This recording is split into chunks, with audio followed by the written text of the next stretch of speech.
What's going on, YouTube? I was lucky enough to go to Pasadena Regionals 2 weekends ago, and man, was it so much fun. I had an incredible time, got to meet some incredible people, and so if you guys are watching this video and you guys got to see me, say what's up in the comments, let me know. It was just such an amazing experience for me for my first offline regionals, and I'm really happy that I got to go. In today's video, we're going to be showcasing one of my community members' deck list, which is from none other than Majin. He has been supporting me ever since he found the stream, and I can't thank him enough for letting me record this video and showcase his deck. He ended up getting top 32 at the tournament, which was incredible. He got his Nats invite, and so he's going to be there in January, and I can't wait to see what he ends up doing with the deck in OP05. So I hope you all enjoy the video, and let's get right into it. All right, so we got Majin here. What's up, guys? You just placed? I placed 28th out of 150, well, 1552, so we got the top 32, and we got to invite the Nationals. Let's fucking go, dude. And he was playing none other than... the Katakuri. The Katakuri. It'll be good. So here's the deck list, guys. I am running 4 puddings, standard in the deck. You want to see? Oh yeah, we got you. For the searchers, finds all your big moms, your key kit for this deck. We are running 4 Strucin, a great 2K counter, great in the law. It allows you to pop 1Ks or less, but generally just use it as a 2K. We are running 3 of the 2-drop Sanjis. He's great going into even or off curve if you're going first or second. I like to drop him on turn 1 just to get that extra body on a board. He gives you the regeneration of getting to replace a life and getting to draw one, so he becomes a really good pseudo blocker in my sense, because a lot of people want to take him off the board. Unlike many other decks, I'm actually only running 3 Amande.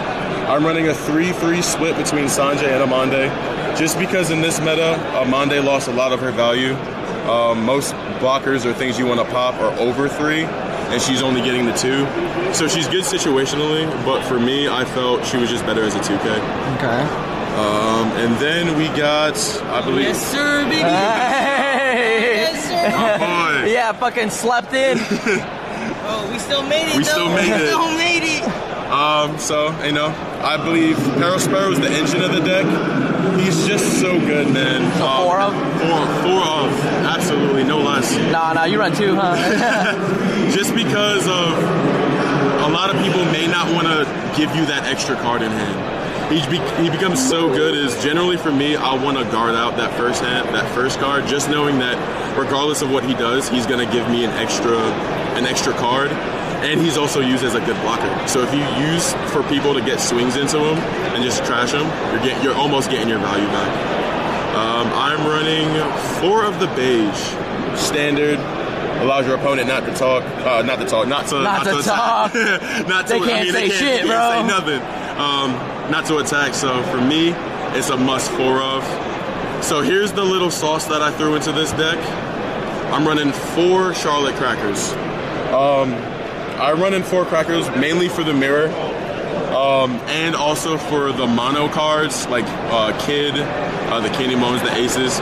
Just because if they want to aggress you, if you get him out of life, instant lifesaver. One of my games, I triggered 2 crackers out of life in the mirror. The Katakuri, you literally couldn't do anything about him because I had cards in hand, so I would just protect out of them, and I made sure that my plays would make me at least 1 daunt with 1 life under him, and he was easily the MVP of this tournament. Another MVP for me, clearly the 4 Sanji blockers. Great out of life, great for attacking if you wanna block with him.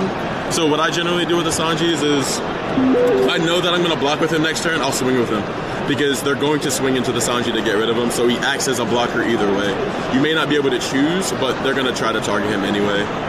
I'm running the 3 Shirahoshi for for the card regen. That actually saved me in my last match against John Wynn.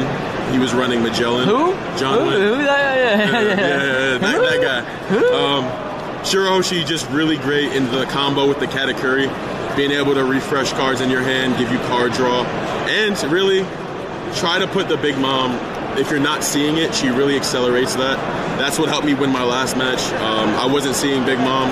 I played Shirahoshi, I turned before, I Katakuri'd her back into life. He triggered her, came out, I chose Big Mom. I had no cards in hand, literally just chose the one Big Mom. That one Big Mom won me that game. So excellent card. I would recommend running her no less than 2. If you're running 3 Katakuris, always run her at 3. And then we get to the big bodies. I'm running 2 Randolph. Randolph for me is just good for pressure. If you're on curve, he allows you to swing 2 7Ks essentially, because you're gonna have another 7K swing next turn. I only run 2 because of the bad matchups that he has, the Red Rocks, the popability that he has. So I'm only running him at 2. Then I'm running 3 of the 6-drop Parasparrows, just for a little more aggro. He's safe because of the 6K? I'm sorry, the 8K. So they have to work a little bit more to kind of remove him. And then if they do remove him, it's fine, because you're kind of saving your bigger end cards that you want to have on board. For this, again, for this meta, I wouldn't run any less than 3 7-drops. The 7-drop is one of the best cards in this meta, especially if you're playing around life and you're focusing board. Generally what I find is if you're aggroing early, which this is what this deck is, it's an aggro deck. I'm trying to just put pressure on you. I don't run any Brûlés in this deck because I want to try to get you down at life so my Linlins gain more effect. If you're at 2 or 1 life, you're almost guaranteed to give me an extra life. And then on 10 dawn turn, I drop a Big Mom. So now I just gain 2 life, and you're in a terrible position. I'm running 2 Katakuris. Still a really good card. I feel like endgame his value kind of loses purpose, because if you're lacking cards or your opponent has a strong board, you don't want to give them an extra life, because now that's an extra thing you have to try to swing for. So me, I like to generally put my cards back into my life, but if I have to, like if it's a law blocker, I'll put it back in there in combo with the Big Mom. But outside of that, I like to run 2. I don't like my hands to be too bricky, so. And then, of course, I don't really think I need to say much about the heart of the deck.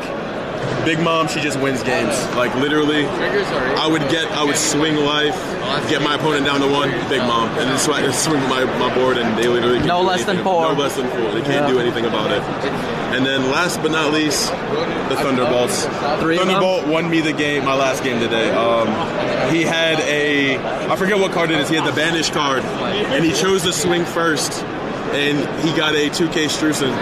I had a Thunderbolt next, and I thundered both his Magellan, and my next card was a Sanji, so he couldn't do anything about it. And you're on 3 Thunderbolt? 3 Thunderbolts. I don't like running them at 4 just because I feel like it's too bricky, and then running it at 2, I feel like I don't see them enough. So 3 Thunderbolts is the perfect wavelength for me. So okay, awesome. Let's go, bro. Let's go. And what do you think about 7-cost Mom? Because I know like there's the Katakuris that run it and there's Katakuris that don't run it. Personally, I'll be running the 9-drop. Like, I think the 9-drop is hella solid. I had it actually at 4 8-drops and 2 7s and 4 10s, but I saw the value in the 9-drop because you can KO something, still gain the life, and go from there. And the 9-drop can't be removed from yellow. Like the 8-drop can't kill it. No Thunderbolt. It's a 9K body, swing 9 every time. It's good to get rid of Randolph. You always over 2K. They have to give you 2 cards and let it die. Yep. Thunderbolt, I have it at 2 because, like, yes, like it's good in life and you can literally win games off of it. But if you have, it's just a 1K. But here's the counter to that. I actually generally like this. At first, I didn't like to see Thunderbolt in hand. But as I've gotten better with this deck, I realize that having at least 1 in hand, it can win you games. Like, if that's changing. Like, I had a law, the only law I played today. He literally swung. Are you running the Cracker? The Cracker? 4. I'm running 4. I have 3. A reason I'm running 4 is just because I want that. I figured in this meta without it's hella good against the mirror. It won me a game in the mirror. I had 2 on field, and he literally won me game. What about your? Because I'm kind of low-key curious what our differences are. Since we both top 32, like. Yeah, no, I'm curious to see. Yeah. Boy, getting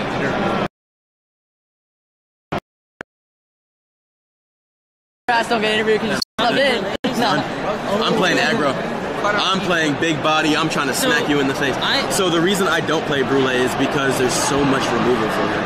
Well, like, the thing is, there's hella removal, but they have to play around it. Yes, but for example, like say they've been playing your board all game, and then your last life or second to last life is a Brule. You're going up against either a Croc, a Law, or something that played a red player still.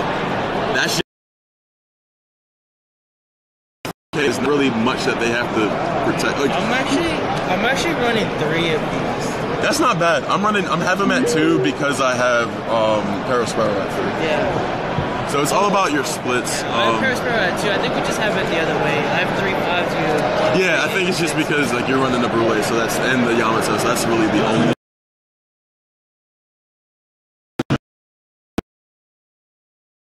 From the main plan is if you want to go face harder or if you want to try to live out and play the end game harder. I was more of an end game because if we get to time, we can drop a 10 drop and we win off turns. Like Bastard. For me, I'm trying to beat your face in. I'm trying to get you low to life. That way I can focus on your board and then continue to drop my 10 drops, and then, which is the one thing I didn't do against you. Yeah. It's the one thing I didn't. I was like, nah, just gonna keep swinging face. Yeah, we actually played each other. He's one of my losses today. So can't even be mad. I'm happy that we both made top 32. All 3 of us did. That's crazy. That's how it crazy. goes. Who is this guy? Who is this guy? I'm the guy that claps their asses, bro. I'll kill. Hey, in my experience in this tournament, Green Purple Dofi was the hardest matchup. Hey, I'll say this, Noel, you cooked us. Yeah, Noel, you cooked bro, us. that list, you gave people too much sauce, bro. All right, that is the end of the video right here. If you guys have watched the whole thing and enjoyed it so far, make sure you guys go hit that like button. Go comment down below. Let me know how you guys are doing. Let me know what you thought about the video. And as always, good luck in your guys' matches. Good luck in the locals, store championships, regionals, whatever it might be. Stay winning, and I'll see you guys in the next one.